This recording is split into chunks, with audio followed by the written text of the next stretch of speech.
tubakumira ku mapenzi na sente. Laba etali mu sente eyo tewali ajaagala. Ate sewanga maliza ongoledde ekintu kirungi. Nazaalibwa ng'ennaku z'omwezi 25 Novemba 1958. Olwaleero mpezezza emyaka 67 naye nga nywereza wano.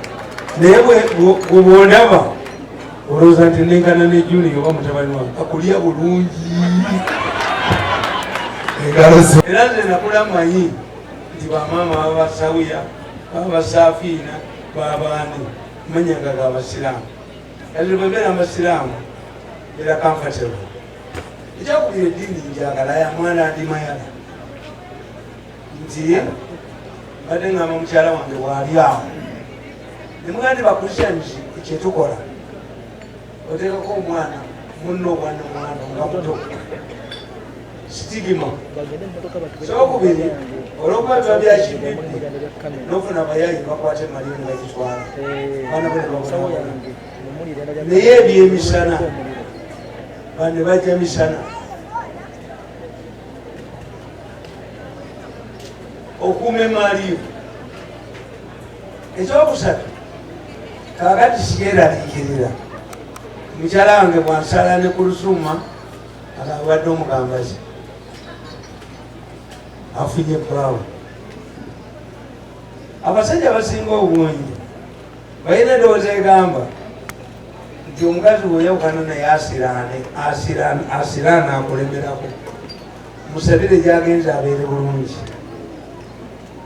Nolwekyo timusanyufu nnyo, neebaza aboogezi, neebaza enteekateeka yonna, neebaza ki.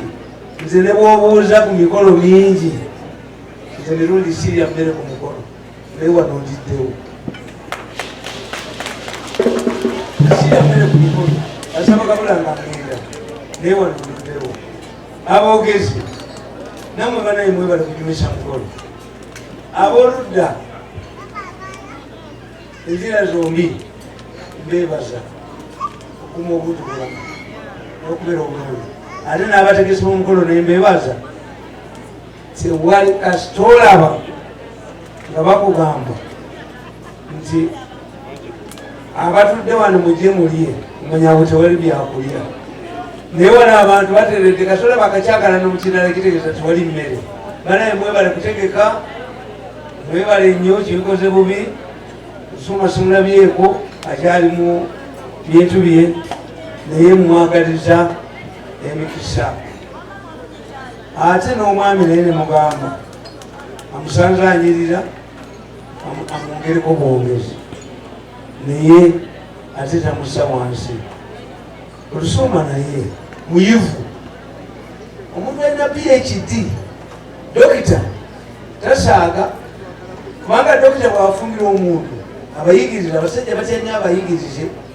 Kakana omusajja bw'aba atya obulaba bakamupalamenti bagenda mu palamenti baawukana kadde Kuluthum naye ayina okumanya ti diguli zakoma mu yunivasite ewaka ekyafumbiddwa. Diguli zirina kuvayo ng'asaba mulimu obanga bazimusabye. Ewaka tewali diguli. Maleegi teba ya diguli. Oba oyagala okwagala mu bufumbo, obufumbo bulemeze ku primary. Ate obufumbo obutuuka ku secondary school, ku university tebusobola kutambula. Omukazi omukusyenti mukwasa guno gwa kitala, abakazi baba babengera mu kyaki sobola kyaki bagikuuma. Naye ennaku zino abakazi tetubakuumira ku bitala, tubakuumira ku mapenzi na sente. Laba etali mu sente eyo tewali ajaagala. Ate sewanga maliza ongoledde ekintu kirungi. Nazaalibwa ng'ennaku z'omwezi 25 Novemba 1958. Olwaleero mpezezza emyaka 67 naye nga nywereza wano. Naye bw'ondaba olowooza nti nenkana ne Junior oba mutabani wange akulya bulungi. Kwanjula kuno yamanyi gyali. Kwanjula kwa Dr. Kulu atakuliiko ebyo bibye. Naye ffe Bungu bawadde obusobozi ne tutuuka wano buli omu yisa emikono mu maaso. Bismillahi rrahmani rrahim. Wa min ayatihi an khalaqa lakum min anfusikum azwaja litaskunu ilayha wa ja'ala bainakum mawadda wa rahma ila akhir al-aya. Wa yaqulu sallallahu alayhi wa sallam ya ma'ashara ash-shabab man istata'a minkum al-ba'ata falyatazawwaj aw kama kana sallallahu alayhi wa sallam. Bakadde bange bamashayikhi ku mukolo guno, kama wange kadhi we Kayunga Sheikh Abdurrahman ne kadhi Mubende, kadhi we Mubende, abazadde Sheikh mukama wange anti abakulu bavuwaawo abaana mumufuuka abazadde. Kati abazadde abatuzaalira Dr. Kuluthum n'abazadde saidi eyo abatuzaalira Mr. Handsome Alhaji Akram, abantu ba Katonda mwenna, bassebo ne bannyabo abagenyi b'omukolo guno, kama wange Mahadi, abagenyi abali wano mwenna, assalamu alaikum wa rahmatullahi wa barakatuh. Mu butuufu bakama banga ba gavumenti ba RDC zimbalabyawo buli omu kitiibwa kye, abantu mwenna buli omu kitiibwa kye, nsanyusa okubalaba. Ng'ebigambo byensookeddeko, bw'otaba musajja nnyo, okwanjula kwa kkulu kuno kukulemesa ebigambo. Naye bannange musooke mukubeyo takibiira egikulwa ku lusumu. Allahu akbar, Allahu akbar. Kati mwe ababadde bakwita kutokomoka mugambo mukwita batya ennaku zino? Byasi kulokomoka. Ababadde batokomoka n'omugambo ku lusumu akiggadde.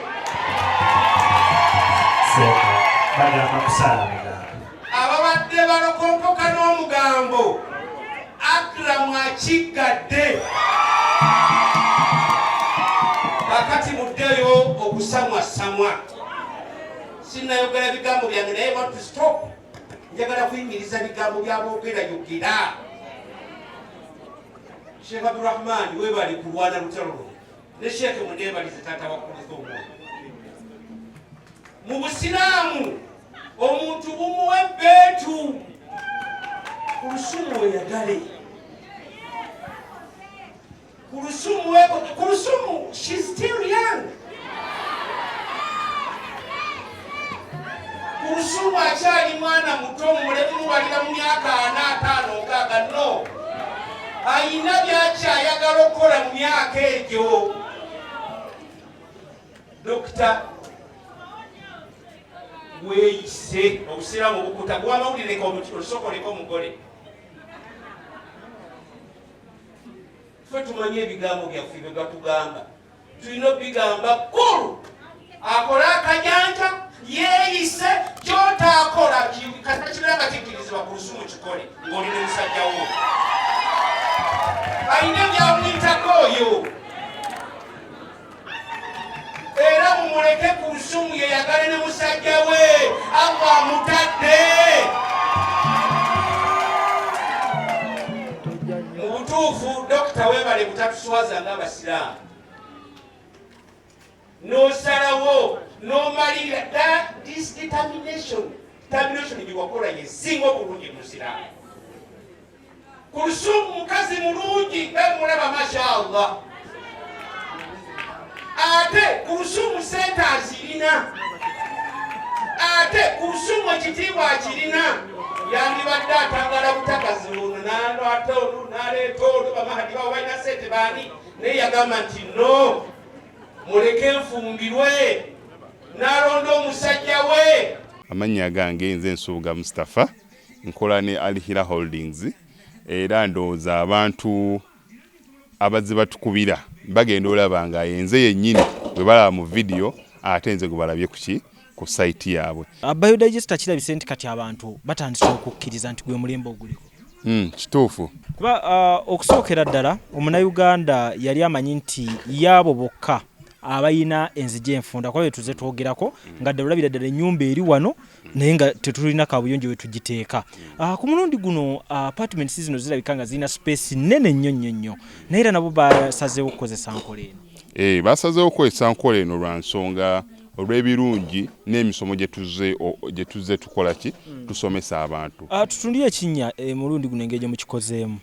Leero ndaba mwawudde mu bibiri saate bulijjo twali tulaba nga ye batadde tanka eno wabbali kwe muteeka amayinja. Okay, biodigester neri entono kuba kati ndaba mwasemba tulambulako nga tukola entono y'abantu 40 eno y'abantu 100 gye tuzze okukola olwaleero. So ekigikozesa nti nno oluusi twawudde lwa nsonga bantu 100 kitegeeza amazzi mangi. Oluusi ky'obalaba nti omuntu oli ankubira ne mugamba ogenda giteeka ku nyumba ya kiyamaka, apartments, muzikiti, ekereziya. So oli wambuulira ki kwagenda ogiteeka nsobola determininga ne ngamba otuteekewo y'abantu 10, otuteekewo y'abantu 5 oba tuteekewo y'abantu 4. Soko tulambuliye ku migaso nannyini nyumba zino gyagenda ofuna mu biodigester eno gye mumukoledde. Kakati nannyini nyumba eno yeesiimye nnyo lwa nsonga nti eno biodigester era emigaso gyayo egigirimu gyagenda ofuna. Ekisooka tagenda keera lunaku agambe nti bannange septic yajjudde nti nno ajja aleeta ekimotoka ate kimuggyako ssente ng'olwedde yagizimba. So biodigester tegenda keera ku makya nti ejjudde. So nawe nkityo ogwo mugaso gwe gusinga kubanga eri gundi yaffe twagikolanga naye ate era still ng'ejja n'ekulya lwa nsonga nti ebeera etuuka n'ejjula. So etuuka ng'esigala ekulya wadde nga ate wagiteekamu ssente yo nnyingi. Ekyokulala nti beauty ye egenda vaayo eya compound nti nno pavers zigenda kuva eri engulu yonna gye mulengera paka eno amazzi era gagenda draininga gano ag'enkuba nga gagenda mu kaala akali ebbali awo nti nno beauty y'olujja egenda vaayo bulungi nnyo. Newe manjagala simbawo omuddo kisoboka. N'oba oyagala simbawo omuddo ogwo kubanga kati singa owa kamera waffe akulaga nti nno system ogira nti eri wansi fuuti 2 kweno level kwe tuyimiridde. Wansi fuuti nga 2.